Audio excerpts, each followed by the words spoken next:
स्वागत है आपका एक और नई वीडियो के साथ। मैं हूं आपका होस्ट आदित्य और आप देख रहे हैं व्रत कथाएं। तो शुभारंभ करते हैं। जानिए श्री गणेश की वो गुप्त व रोचक बातें जो बहुत कम लोग जानते हैं। भगवान श्री गणेश को विघ्नहर्ता, मंगल मूर्ति, लंबोदर, वक्रतुंड आदि कई विचित्र नामों से पुकारा जाता है। जितने विचित्र इनके नाम हैं उतनी विचित्र इनसे जुड़ी कथाएं भी हैं। अनेक धर्म ग्रंथों में भगवान श्री गणेश की कथाओं का वर्णन मिलता है।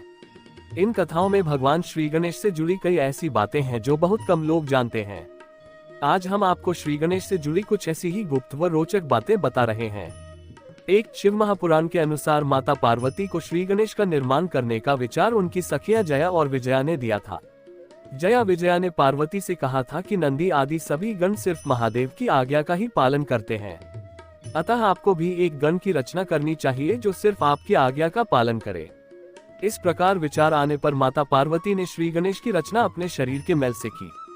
दो शिव महापुराण के अनुसार श्री गणेश के शरीर का रंग लाल और हरा है।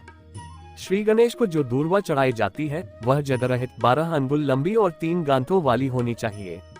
ऐसी 101 या 121 दूर्वा से श्री गणेश की पूजा करनी चाहिए। 3 ब्रह्मवैवर्त पुराण के अनुसार माता पार्वती ने पुत्र प्राप्ति के लिए पुण्यक नाम व्रत किया था। इसी व्रत के फलस्वरूप भगवान श्री गणेश पुत्र रूप में माता पार्वती को प्राप्त हुए। 4 ब्रह्मवैवर्त पुराण के अनुसार जब सभी देवता श्री गणेश को आशीर्वाद दे रहे थे तब शनिदेव सिर नीचे किए हुए खड़े थे। माता पार्वती द्वारा पूछने पर शनिदेव ने कहा कि मेरे द्वारा देखने पर आपके पुत्र का अहित हो सकता है। लेकिन जब माता पार्वती के कहने पर शनिदेव ने बालक को देखा तो उसका सिर धड़ से अलग हो गया। 5 ब्रह्मवैवर्त पुराण के अनुसार जब शनि द्वारा देखने पर माता पार्वती के पुत्र का मस्तक कट गया तो भगवान श्रीहरि गरुड़ पर सवार होकर उत्तर दिशा की ओर गए और पुष्पभद्रा नदी के तट पर हथिनी के साथ सो रहे एक गजबालक का सिर काट कर ले आए। उस गजबालक का सिर श्रीहरि ने माता पार्वती के मस्तक विहीन पुत्र के धड़ पर रखकर उसे पुनर्जीवित कर दिया। 6 ब्रह्मवैवर्त पुराण के अनुसार एक बार किसी कारणवश भगवान शिव ने क्रोध में आकर सूर्य पर त्रिशूल से प्रहार किया। इस प्रहार से सूर्यदेव चेतनाहीन हो गए। सूर्यदेव के पिता कश्यप ने जब ये देखा तो उन्होंने क्रोध में आकर शिवजी को श्राप दिया कि जिस प्रकार आज तुम्हारे त्रिशूल से मेरे पुत्र का शरीर नष्ट हुआ है उसी प्रकार तुम्हारे पुत्र का मस्तक भी कट जाएगा। इसी श्राप के फलस्वरूप भगवान श्री गणेश के मस्तक कटने की घटना हुई।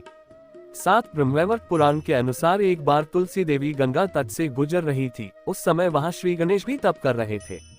श्री गणेश को देखकर तुलसी का मन उनकी ओर आकर्षित हो गया। तब तुलसी ने श्री गणेश से कहा कि आप मेरे स्वामी हो जाए, लेकिन श्री गणेश ने विवाह करने से इनकार कर दिया। क्रोधवश तुलसी ने श्री गणेश को 2 विवाह करने का श्राप दे दिया और श्री गणेश ने तुलसी को वृक्ष बनने का।